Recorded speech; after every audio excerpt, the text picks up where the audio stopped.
Selamat pagi Pak Asep. Pagi. Ya, alhamdulillah, ini saya lihat luar biasa ya, di dalam rumah ini banyak karya-karya yang tak terhitung jumlahnya ini. Kita akan berkenalan sebentar lagi teman-teman dengan seorang perupa pelaku seni yang ada di Kota Batam. Yang membuat kita curious, penasaran adalah ketika komplek perumahan tersebut, komplek perumahan, salah satu perumahan yang ada di Kota Batam itu menjadi basis untuk dijadikan kampung seni. Seperti apa? Nah, mari kita sama-sama kepada beliau. Pak Asep, sudah sarapan ini? Sarapan apa makan siang ini? Pastinya sudah sarapan dong. Ya? Sarapan itu lebih penting. Alhamdulillah. Tapi semuanya sehat ya? Alhamdulillah sehat. Ya, mungkin sebagai latar belakang ya Pak Asep, bisa minta tolong diperkenalkan diri Pak Asep dan bagaimana awal mula terkait di seniman. Oh iya, perkenalkan saya Asep. Saya asli dari Jawa Barat, yaitu tepatnya di kota Cianjur, yang hijrah mengadu nasib ke Kota Batam pada tahun 2000. Wow, sudah lama ya Pak ya, kalau sekarang sudah berapa tahun tuh Pak? Berarti 26 tahun saya di Batam. 6 tahun sudah di Batam, tentunya asam garam sudah dirasai ya Pak ya di Batam ini ya. Siap. Oke. Apa sih Pak ya yang membuat Pak Asep memilih tinggal dan berkarya di Batam, bukan di kota seni besar seperti Jogja dan Bali? Kenapa pilihannya di Batam?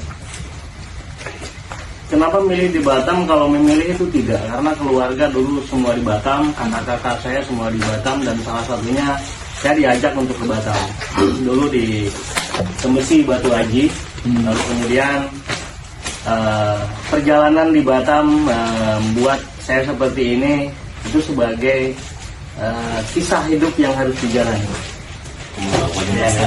Banyak nostalgianya. Oke, kalau di proses kreatif dan inspirasi ini mungkin saya ingin bertanya 3 hal saja ya Pak. Bagaimana Pak Asep, bagaimana proses kreatif Pak Asep dalam membuat sebuah lukisan, mulai dari ide hingga selesai? Kalau lukisan selama ini saya lebih dikenal sebagai apa ya? Bukan seorang seni murni ataupun bukan seorang seniman yang punya idealisme tinggi, karena saya jujur lebih kepada bisnisnya. Artinya ketika saya berkarya, saya lebih melihat apa sih yang diinginkan oleh pelanggan ataupun pasar Batam itu, orang mencari lukisan itu yang seperti apa. Kan ada beberapa seniman dengan idealisnya dia melukis tanpa harus memikirkan laku atau tidak. Kalau saya tidak begitu, karena saya punya keluarga, punya anak istri, sehingga saya mikir kalau saya membuat lukisan, biar cepat laku apa yang mereka cari. Nah itu bedanya. Jadi saya bukan seniman murni sebagai seorang pelukis, tapi lebih kepada tukang gambar yang memindahkan tema agar cepat menjadi uang. Oke, berarti orientasi Pak Asep ini ideologisnya adalah berkarya tapi juga mendapatkan cuan gitu. Iya betul. Tidak seperti idealisme seorang pelukis yang kalau laku ya laku, nggak laku ya nggak, gitu ya. Iya. Berikutnya, apa yang paling menjadi inspirasi Pak Asep? Apakah pengaruh budaya Melayu, laut, industri Batam, atau hal lain? Maksudnya yang menjadi inspirasi dalam berkarya di Batam. Ada nggak spesifik? Pertama, karena memang saya sudah kadung di Batam, lalu kemudian saya hobi ketertarikan dengan lukisan itu sejak kecil, dan ternyata Batam ini memiliki potensi yang sangat besar, yang mana Batam adalah kota industri. Kalau kemudian penduduk Batam itu sangat luar biasa. Kalaulah kita menangkap peluang itu, maka seni rupa di Batam sangat menjanjikan. Luar biasa ya Pak ya. Ternyata inspirasi itu bisa datang dari mana aja gitu ya. Oh iya. Oke. Lalu dalam berkarya itu kan kadang-kadang seniman itu nyentrik ya Pak ya. Ada yang dia menggunakan rambut sebagai kuasnya, kemudian tangan sebagai kuasnya, teknik melukisnya gitu dan lain sebagainya. Kalau ke Pak Asep ini apa teknik atau medium khas yang Pak Asep gunakan dan mengapa?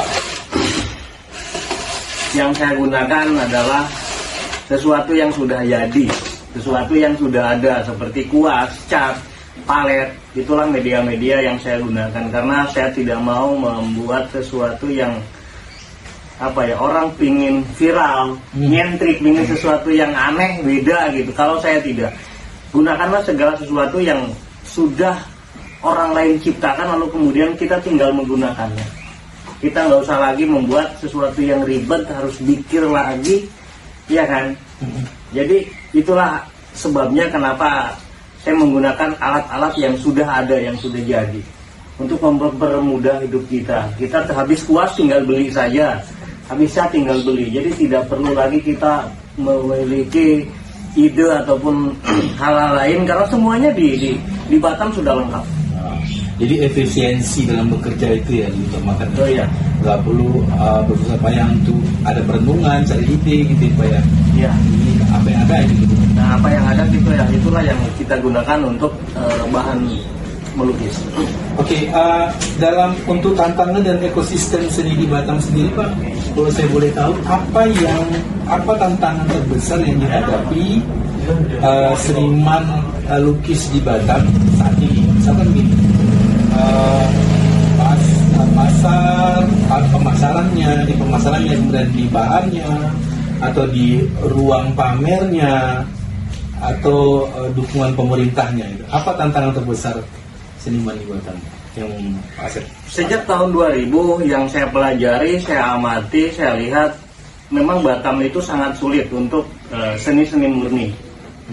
Ya kan, saya sendiri dari tahun 2005 sudah memang fokus kepada menggeluti seni rupa. Saya tahu betul, paham betul bagaimana pasar di Batam untuk menyambut seni rupa. Ada beberapa kendala yang harus kita hadapi, yang harus kita ciptakan. Dari kendala itu timbullah sebuah peluang. Bagaimana kita membuat peluang ataupun menciptakan sesuatu yang belum ada.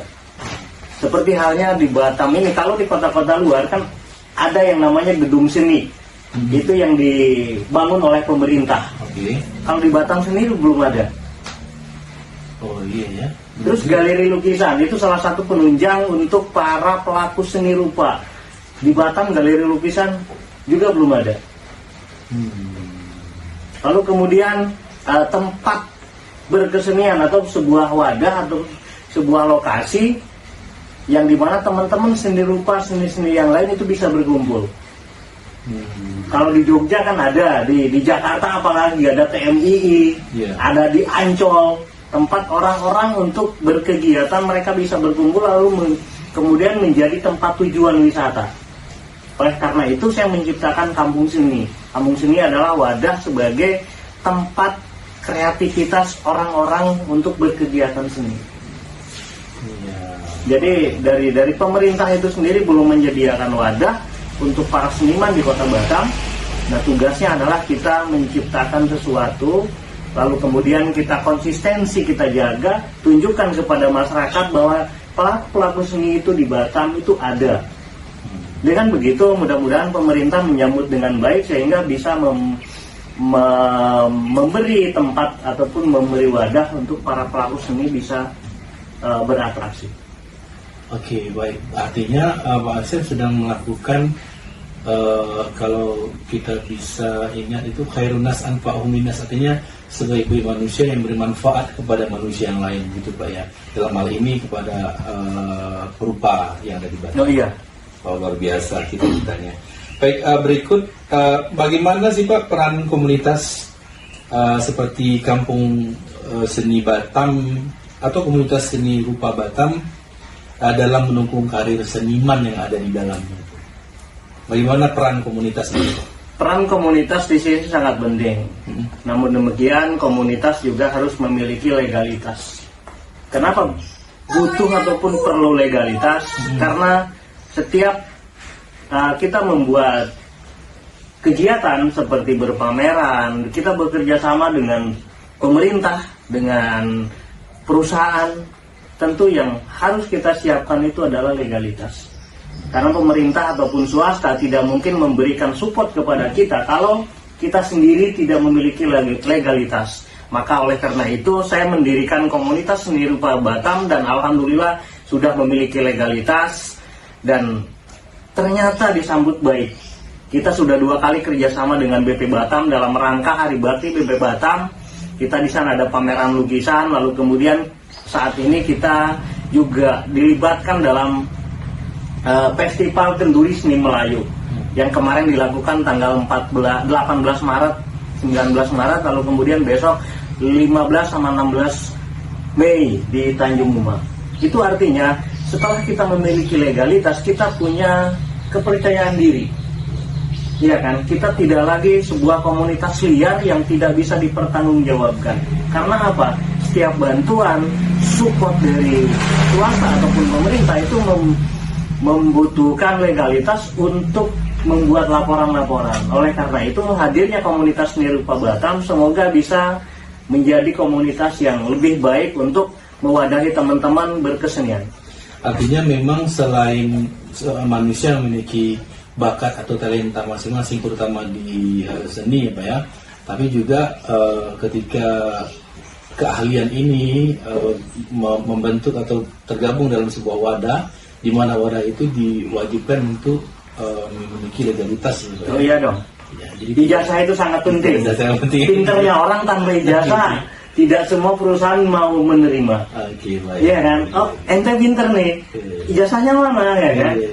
Perusahaan itu tidak melihat pinter itu penting, tapi ijazah jauh lebih penting, betul kan? Oke. Masih sebab kita Indonesia masih mengadopsi seperti itu ya, Pak ya. Iya. Ya ada bukti secara kertas yang minimal ijazah itu bukti kalau orang itu pernah bersekolah ya. Ya bagus nih, benar sekali itu. Baik. Kalau saya boleh bertanya lagi nih Pak, apakah Batam menurut Pak Asep nih, apakah Batam sebagai kota industri dan pariwisata itu memberikan peluang atau justru hambatan bagi seniman? Batam sebagai kota industri lalu kemudian disulap menjadi kota pariwisata, itu peluangnya sangat besar untuk para pelaku seni. Okay. Kenapa demikian? Pertanyaannya sederhana. Oleh-oleh Batam tentang kerajinan apa? Khas gitu ya. Khas Batam. Nah, kampung sini telah menciptakan gantungan kunci dari kerang, dari gonggong. Dan kita sudah hakikan itu, semoga itu kita bisa boomingkan nanti untuk oleh-oleh wajib yang orang datang ke Batam memiliki kenangan dari Batam berupa gantungan kunci yang dibuat oleh komunitas kampung seni, sehingga itu menjadi income dari untuk para pelakunya.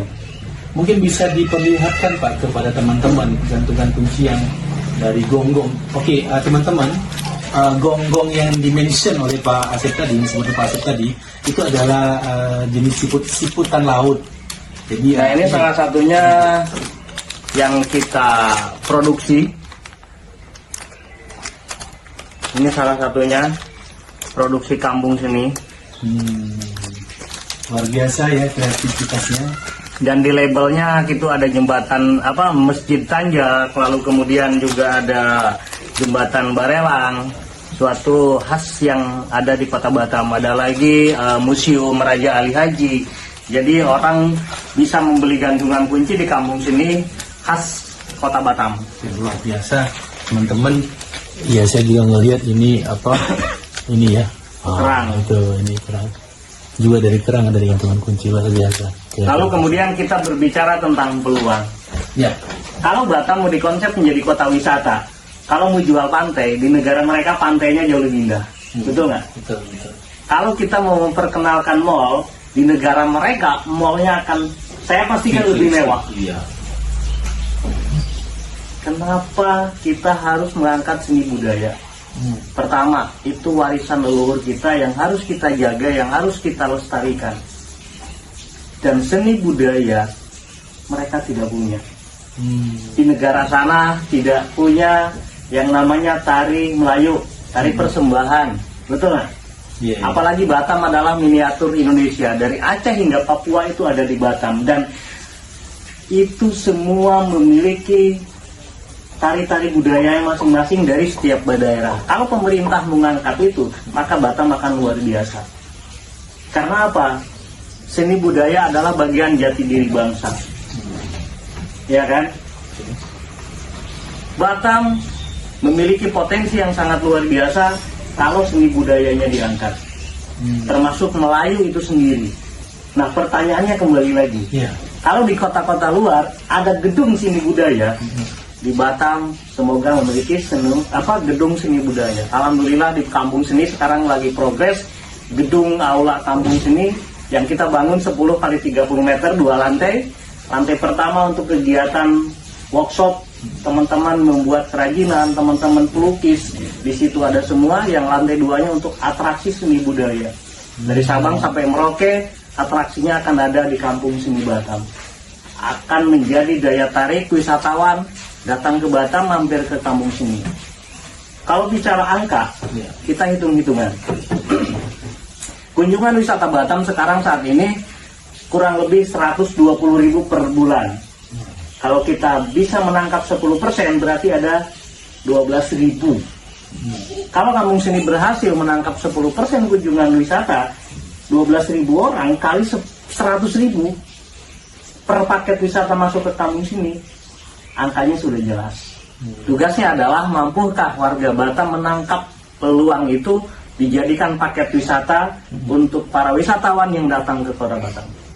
Iya, artinya jelas ya Pak ya bahwa dunia pariwisata yang ada di Kota Batam ini malah memberi challenge ya, tantangan kepada warga Batam sendiri. Oh iya. Mampu nggak ini ya menyerap dan memanfaatkan pariwisata tersebut ya Pak ya yang ada di Batam ini. Oke. Baik, kalau dari sisi dampak dan harapan masa depan Pak, menurut Pak Asep bagaimana kontribusi seniman lukis Batam terhadap seni rupa Indonesia secara keseluruhan? Jadi yang ditanyakan ini adalah pendapat Pak Asep bagaimana kontribusi seniman Batam untuk seni rupa yang ada di Indonesia secara menyeluruh. Kalau saya amati dan saya perhatikan, kebetulan saya pendiri komunitas seni rupa Batam yang baru 1 tahun ini kita dirikan.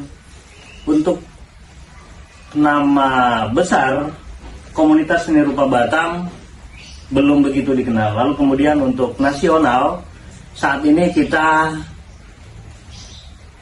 sudah memiliki keterikatan dalam Mei bulan menggambar nasional. Yang insya Allah di dalam bulan Mei ini kita akan mengadakan kegiatan bulan menggambar nasional itu di Engku Putri, tepatnya di halaman Museum Raja Ali Alici. Itu artinya seniman Batam sudah mulai bergabung dengan kegiatan-kegiatan yang diadakan oleh nasional di seluruh Indonesia. Gitu. Jadi kontribusi seniman Batam ini sekarang sudah meranjak ke hal-hal yang menyentuh kegiatan pemerintah ya Pak ya. Ya. Yang dimana ini adalah program nasional. Program nasional. Luar biasa.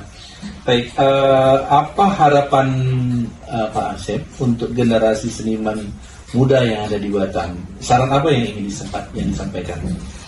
Untuk para pelaku seni rupa khususnya, masa depan Batam sangat luar biasa. Kita lihat pembangunan dan gedung-gedung bertingkat, gedung-gedung pencakar langit di Batam sangat luar biasa. Itu artinya gedung-gedung itu, hotel dan apartemen dan kantor-kantor semua itu memiliki dan membutuhkan semua hiasan dinding, dekorasi berbentuk lukisan. Kalau teman-teman menangkap itu, maka peluang itu sangat besar. Termasuk saya sendiri sudah merasakan dari tahun 2005 saya fokus untuk menggeluti seni rupa di Batam. Saya tahu betul potensi-potensi itu sangat luar biasa. Nah, untuk teman-teman generasi muda, teruslah berkarya, kembangkan bakat dan minat tentang seni rupa Batam, karena Batam sangat luar biasa potensinya ke depan.